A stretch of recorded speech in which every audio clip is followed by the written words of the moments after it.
Even if we're going to assume your interpretation of the document's 100% correct and all the Christians got it wrong, their societies are still great, Craig. They're fantastic.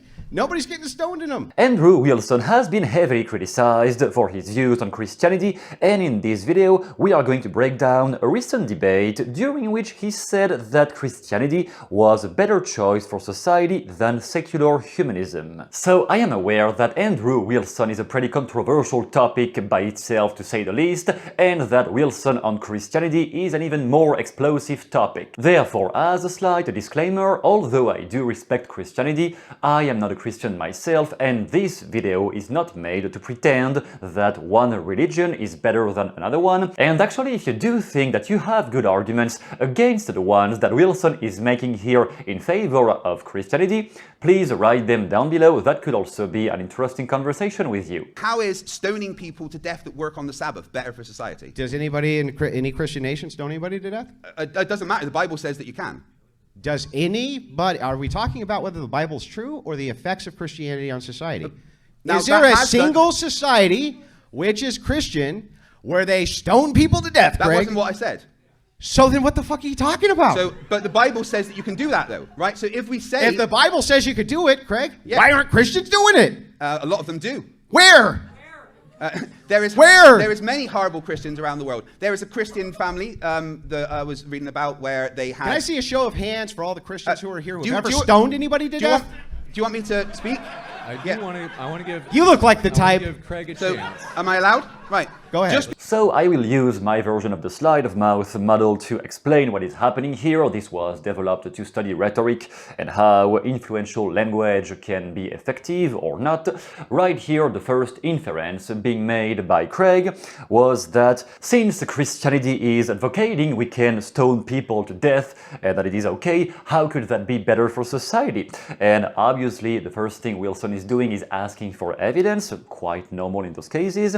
Therefore, he's asking to point out, does anybody in Christian nations these days are doing that specifically? The response is not that easy, because no, or at least not in a wide population, not that we know of, or not that I know of at least, and not that they seem to know of either, but Craig says that the Bible says you can. So he's coming back to the intention. Even if Christianity might be okay today, it is still coming from an evil intention, at least in his worldview, which should be enough, in his opinion, I guess, to disqualify Christianity from being a positive choice. Because if there is one thing you can pinpoint that is negative about what your opponent is doing or saying or believing, then that should disqualify entirely everything he's believing in. But Andrew here is commenting from a higher perspective on the thought process displayed by Craig by saying on the meta frame, so I take this on a broader scale, are we talking about whether or not the Bible is true, or the effects it has on society, including, or like specifically, the effects today on society? And almost in a humorous way, I would say, at least from my perspective, and I could be wrong, I know, he's completing with a result, completing the inference that is not completely validated here, because the inference of Craig was that Christianity encourages to stone people to death. Then Wilson is pointing out to the slight lack of logic in that statement, saying that if that is the case, then how is it possible we don't see that everywhere today? Which might point out that even if we could potentially find a bad side to Christianity, this specific argument might not be the best one. Go ahead. Just because you don't do that now doesn't mean that Christianity doesn't say that that's okay, right? You're not here to say, well... Then why aren't they doing it? You aren't here to say, well, why aren't they doing it? Yes, I am. I'm here to say the effects of Christianity on society are better. You want me to demonstrate it? You aren't here to... Look, I got five words out. A, B, C, D. 5 words out. I got 5 words out, people. Can you just show me where they're stoning? I got 5 words out, people. Where are Christians stoning people? Little boy here, Andrew, can't... Where are Christians stoning people to death? I got 5 words out, Andrew. Okay, go ahead, Craig. Tell us where they're stoning people to death. Right, okay. So the Bible says that you can stone people to death. The Bible says that you can beat your slave until it's fine until he gets up. The Bible says that women shouldn't vote and read and all of that. So it doesn't matter that that is not particularly what happens now. That is what Christianity says is okay. So you should be able to point to a bunch of Christian countries where women can't read, right? Did I get my question out, Andrew? Well, okay, go ahead, Craig. Yeah, okay. Go ahead, Craig. So take a deep breath. Yeah, I'm sorry I interrupted your interruption. Go ahead. Right, so... Despite being challenged relentlessly by the Christian nationalist, Craig is trying to maintain his initial statement by saying that even if that is not happening today, okay, that is fine, that is still wrong, because Christianity still says this is okay. But since Andrew's point was not addressed, then Andrew is coming back to it. Why is it not happening today? And he's going to repeat that many times. That is usually what he does when one argument he makes hasn't been debunked or challenged properly. He will keep on hammering it again and again and again until the person has proven that this argument he's making is not right or has flaws. If it is not verified by the opponent, he will keep on bringing that into the conversation again and again and again until he moves to the next point. Craig, however, here did something that I would say personally was the right move, because he challenged the higher perspective Andrew is taking by commenting on Christianity, saying you are not here to say why they are not doing it. We are here to evaluate something else, not why it is not happening today. And that is putting himself as a higher authority in the conversation, which technically for me is the right move here to try to maintain some balance in the statements being made. However, Wilson, being the type of guy he is just not letting that go and going back again into the specifics. Then can you just show me where Christians are stoning people to death?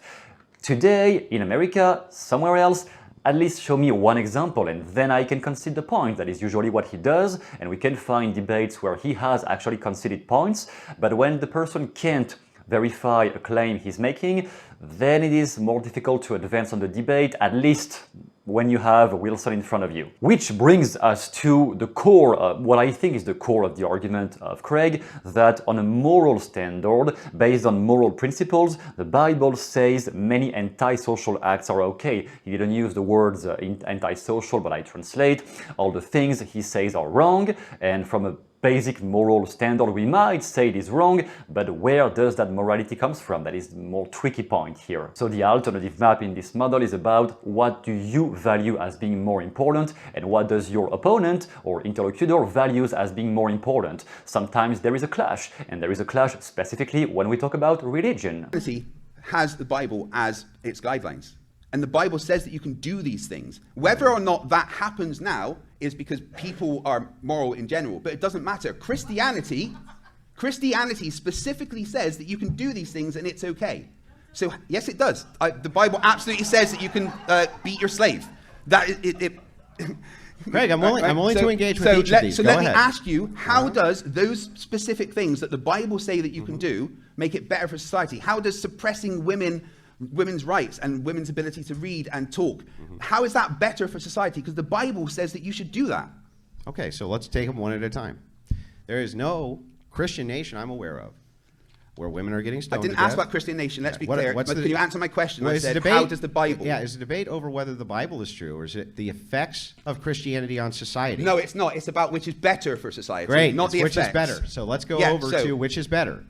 When you're talking about what is better, when he says the Bible makes prescriptions that you can stone people to death, the Bible makes prescriptions that women be oppressed. The Bible makes prescriptions that women not be able to read. The Bible makes these prescriptions, right? So how are they better Let's for assume society? for a second the Bible does make those prescriptions. It does, yeah. And we just very stupidly, as Christians, misinterpreted all of that to mean the exact opposite, which must have happened because in all of these Christian nations, none of that shit's happening. Nobody's getting stoned to death, Craig, anywhere. Women in Christian nations. Are you sure about that? Yes, I'm sure. In all Christian nations, women aren't getting stoned to death. Are you All sure? of them. Absolutely 100% I'm sure? absolutely sure, Craig. So you're Now, absolutely Craig, sure? Craig, let me finish, Craig. I'm also sure that in Christian nations, women can learn to read. Where are women oppressed in Christian nations? Where is all this happening, Craig? So either all of the Christians are really fucking up their own documents real bad, or your interpretation of the documents must be really wrong. However, even if we're going to assume your interpretation of the documents is 100% correct and all the Christians got it wrong, their societies are still great, Craig. They're fantastic. Nobody's getting stoned in them. No one's getting beat to death in them. Which Christian societies in particular are great? You mean societies where the overwhelming majority of people are Christian? Which ones are they? Yeah, that would be all of the West. All of it. And why are they so good in particular? because they have an ethical framework which they can appeal to that's unchanging. And is the ethical framework of those countries Christianity? Yes. So coming back on the concept of morality that Craig is defending, that he says without religion, human beings by themselves are perfectly able to measure what is moral and what is not. Quite difficult topic indeed, but he says if what is in the Bible doesn't happen now, it is, his inference, it is only because people are more moral in general. At least today, at least in our society, in any case, they are more moral, therefore we might not even need Christianity or any kind of religion similar to this one. No, we don't need that. And that is where Andrew gets a bit more technical here, because he was slightly childish, I would say, in some of his interruptions so far, but now he gets more technical in the actual debate by using what I call here an alternative view, because he's going to assume that what Craig is saying is true, is actually verified, but he's saying that only with the purpose of pointing out what is still wrong in that statement. But when you start by validating, even in a condescending way, validating what the person said, at least they let you speak.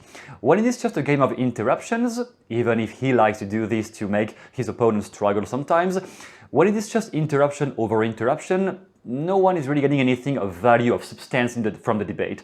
When you first enumerate the things that might be true about what your opponent is saying, then at least they will be more inclined to listen to what you have to say. But I say this is an alternative view because he is basically translating what Craig just said. Instead of using the same exact words, he's translating in a way that goes in his favor, in favor of his arguments, saying that so we as Christians have stupidly misinterpreted all of what the Bible says, right? And linking that therefore to his argument, so it was blessing in disguise, he was not really agreeing with Craig, he was just preparing the field to throw his same argument again, which still hasn't been debunked at this point, at least in this debate, which must have happened because none of that shit is happening today. And having framed therefore those arguments, he is concluding with his main conclusion based on what Craig has been saying so far. So either all of the Christians are really fucking up their own document, or your interpretation,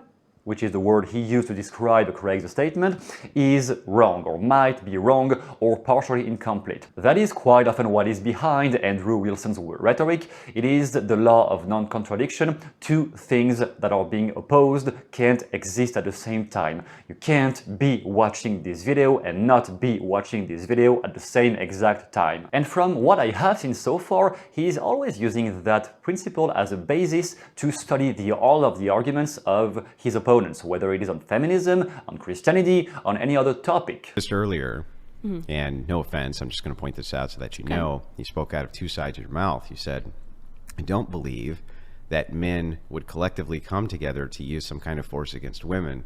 But when I asked, why would you need feminism then? You said, well, because we need to have some kind of force to protect ourselves from the patriarchy. Well, both of these things cannot be true at the same time.